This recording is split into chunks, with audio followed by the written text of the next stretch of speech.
Okay sir, belt షాపులు ఎక్కువైనాయి అని మాట వినిపిస్తూ ఉంది. కాదు లేదు అంతా బాగానే ఉంది, నాణ్యమైన మద్యం ఇప్పుడున్న వ్యవస్థే బాగుంది, ఈ పద్ధతులే బాగున్నాయి అని కూటమి వాళ్ళు అంటున్నారు. ఏంటి వాస్తవం ఏంటి? అసలు ఎవరి మాటలు నమ్మాలి? బేసికల్గా బెల్ట్ షాప్ అవునండి, వైన్ షాప్ అవును, రెస్టారెంట్ అయినప్పటికీ ఏ ఉన్నప్పటికీ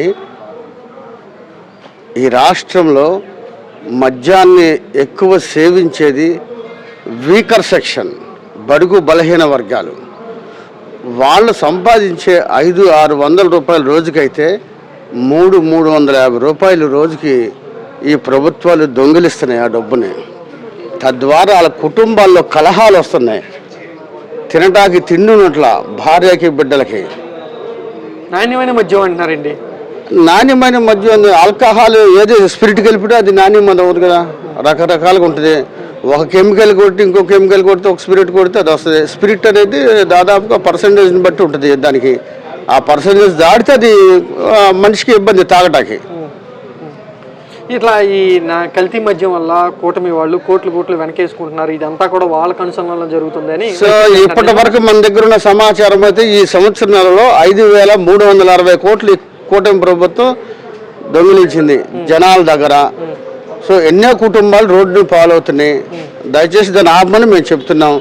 అంటే వీళ్ళు ఇంకా 30-40 కోట్లు ఈ 3 సంవత్సరాల్లో లాక్కుంటారు ప్రజల దగ్గర, పేద ప్రజల దగ్గర. అదే బెల్ట్ షాప్ విధానం ఈ కూటమి వచ్చినాక ఎక్కువైందా లేదా వైసీపీలో కూడా ఉందా? బెల్ట్ షాపులు అప్పుడు ఉన్నాయి, కొద్ది తక్కువ కదా. అప్పుడు ప్రభుత్వమే బెల్ట్ షాపులు అనేవి లేవు, కానీ ప్రభుత్వం ద్వారా ఎంప్లాయ్మెంట్ కల్పించి అమ్మించారు అప్పుడు. ఇప్పుడు ఆ ఎంప్లాయ్మెంట్ తీసారు కదా ఆయన చంద్రబాబు నాయుడు గారు. సో డైరెక్ట్ అయిపోయింది వాళ్ళకి.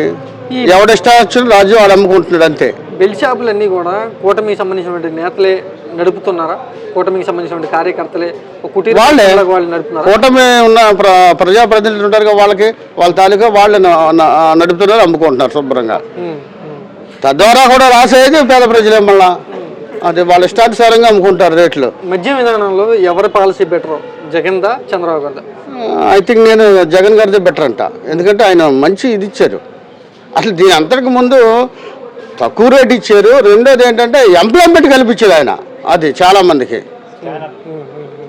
జనాలు ఏమనుకుంటున్నారు ఈ మద్యం విధానం గురించి? సో ఇదైతే తప్పుడు విధానం అనుకుంటున్నారు. అక్రమమైన మార్గంలో వెళ్తున్నారు, దోచుకుంటున్నారు, దాచుకుంటున్నారు. ఈ జనాలు ఇబ్బంది పడుతున్నారు బెల్ట్ షాపుల వల్ల. పక్కాగా జరుగుతుంది అది ఆ రాష్ట్రంలో.